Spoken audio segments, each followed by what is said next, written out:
11 septembre 1973, le socialiste et président chilien Salvador Allende est renversé par une junte militaire menée par le futur dictateur Augusto Pinochet. Celui-ci prenait une politique de révolution par voie légale, incluant notamment l'expropriation des grands propriétaires terriens et la nationalisation des entreprises. Pris de court par cette élection d'un socialiste sur le continent américain dans un contexte de guerre froide avec l'URSS, les États-Unis vont soutenir et permettre ce coup d'État grâce à l'intervention de la CIA. Des documents déclassifiés montrent que le président Nixon lui-même aurait cherché à déclencher ce coup d'État. Deux doctrines peuvent expliquer cette ingérence américaine au Chili.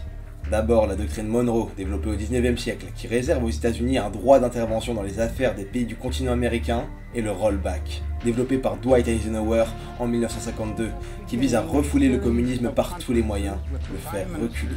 Ainsi, durant la guerre froide, plusieurs coups d'État sont organisés par la CIA dans des États au gouvernement socialisant, notamment en Iran ou au Guatemala. Les années 80 sont une période de remontée des tensions entre les deux blocs concurrents. L'invasion de l'Afghanistan par l'Union soviétique soulève une vive réaction du bloc occidental. Ce dernier est marqué par la révolution conservatrice, qui voit l'arrivée au pouvoir de dirigeants aux idées très libérales. Margaret Thatcher en Angleterre et Ronald Reagan aux États-Unis, qui est élu en novembre 1980. Son projet est clair, écraser l'Union soviétique et le communisme. Mais quelques mois plus tard, en France, c'est un socialiste qui est élu. 5, 4, 3, 2, 1. François Mitterrand est élu président de la République. Et pourtant, durant 8 ans, les présidents français et américains entretinrent une relation cordiale dans un esprit de collaboration entre les deux puissances. Mais comment Mitterrand a-t-il pu rassurer le camp américain pourtant dans une période de forte hostilité au communisme? Salut, vous êtes bien sur les Pooks, je m'appelle Baptiste et je vais vous parler de l'affaire Farwell. À l'élection de Mitterrand, les conseillers de Reagan sont confiants quant à l'attachement du français à l'alliance franco-américaine, mais une relative méfiance reste, et celle-ci est ravivée quand 4 députés communistes entrent au gouvernement Pierre-Mauroy II après les élections législatives de 81. En réaction, George Bush, le père, est directement envoyé en France pour résoudre ce problème. Il semble que la rencontre se passe bien, qu'elle est cordiale. Cependant, quand Bush repart, Washington publie le communiqué suivant. Tout en reconnaissant et respectant pleinement le droit du gouvernement de la France de déterminer sa propre composition, c'est un fait que le ton et le contenu de nos rapports en tant qu'alliés seront affectés par l'arrivée des communistes dans ce gouvernement, comme dans tout gouvernement d'un de nos alliés ouest-européens. Pas très sympa. Le ministre des Affaires étrangères français Claude Cheysson qualifie même ce communiqué d'ingérence. Des deux côtés, finalement, on choisira de temporiser, mais ce status quo va pas durer.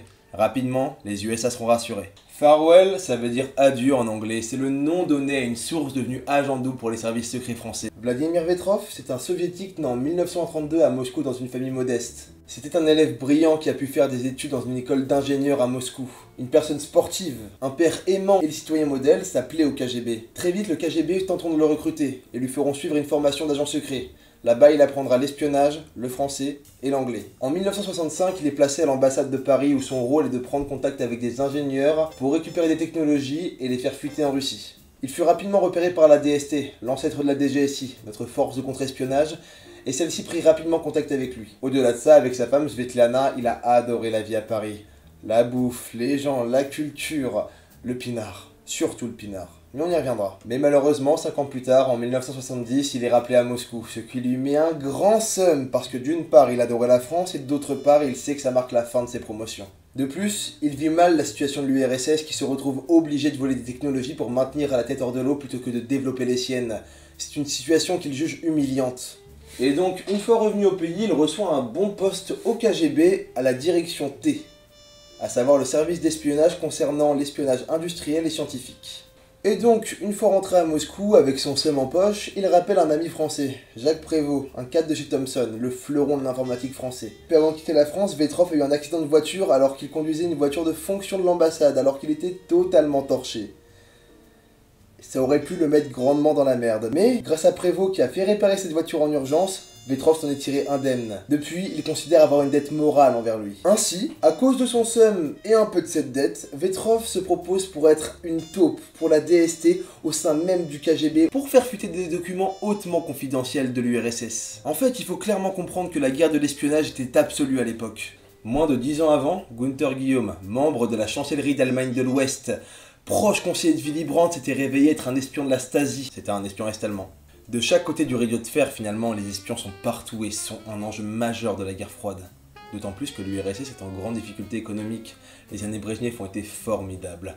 Le soviétique moyen mangeait mieux que l'américain moyen. Ces années fastes ont cependant épuisé les ressources économiques de l'URSS qui désormais repose sur l'espionnage industriel pour ses innovations. Avec cette nouvelle source, la DST est en position de force et décide de temporiser. Peu de monde est mis au courant. Le Premier ministre, Pierre Mauroy, par exemple, sera mis au courant de l'affaire seulement après son dénouement. François Mitterrand met au courant les États-Unis en 81 à l'occasion du G7. Les États-Unis fournissent alors des appareils photo miniatures. Cependant, les États-Unis sont les seuls à pouvoir développer les photos de ces appareils. Mais les Français sont ce qu'ils sont. Ils vont ruser. Et ainsi, les Français, peu après, apprendront à développer ces photos et pourront garder la primauté de l'information. Les documents récupérés, bien souvent marqués du tampon du niveau de sécurité maximal, permettent très vite d'expulser des dizaines d'agents soviétiques installés un peu partout en Europe ou aux États-Unis.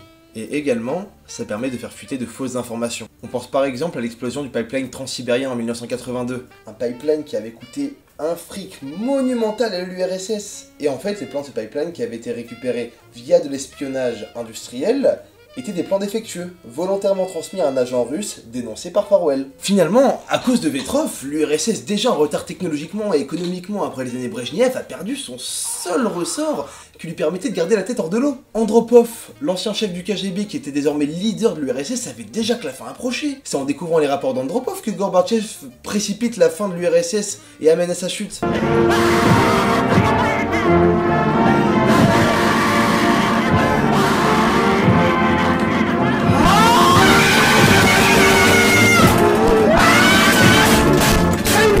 Mais c'est une autre histoire. Pour ce qui est de Vetrov, je vous avais dit qu'il aimait l'alcool. Bah, l'alcool et le stress le firent sombrer dans la paranoïa, et si bien qu'un soir, bien bourré, il tente de tuer sa maîtresse, par peur qu'elle le dénonce. Et en essayant de la tuer, il tue un milicien qui s'interpose. De ce fait, en 82, Vetrov, alias Farwell, cesse d'émettre, il est emprisonné pour meurtre en Russie, et ce n'est qu'en 85 qu'il est découvert en tant qu'agent secret et qu'il sera exécuté, à ce qu'il paraît, d'une balle dans la nuque. À ce qui paraît, son seul regret de ne pas avoir pu plus nuire à l'URSS et plus aider la France. Cette fameuse affaire, elle illustre parfaitement l'importance de l'espionnage et de la désinformation au cœur de la guerre froide. Et ça a amené à des trucs de fou.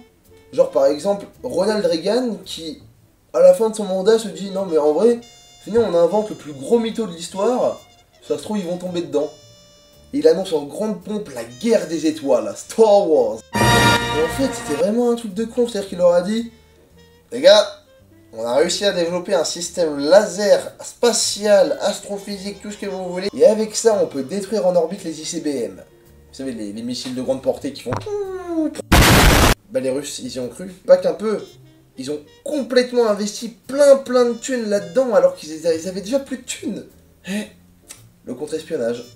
Et en fait, bah l'affaire Farwell, finalement, elle a, elle seule, en partie précipité la chute de l'URSS. Pas mal, non ? C'est français. Mais ça a aussi permis de rassurer l'administration Reagan quant à la position de la France. En fait, les services secrets français, ils en sortent auréolés de gloire. Bon, un prestige qui disparaît bien vite, hein.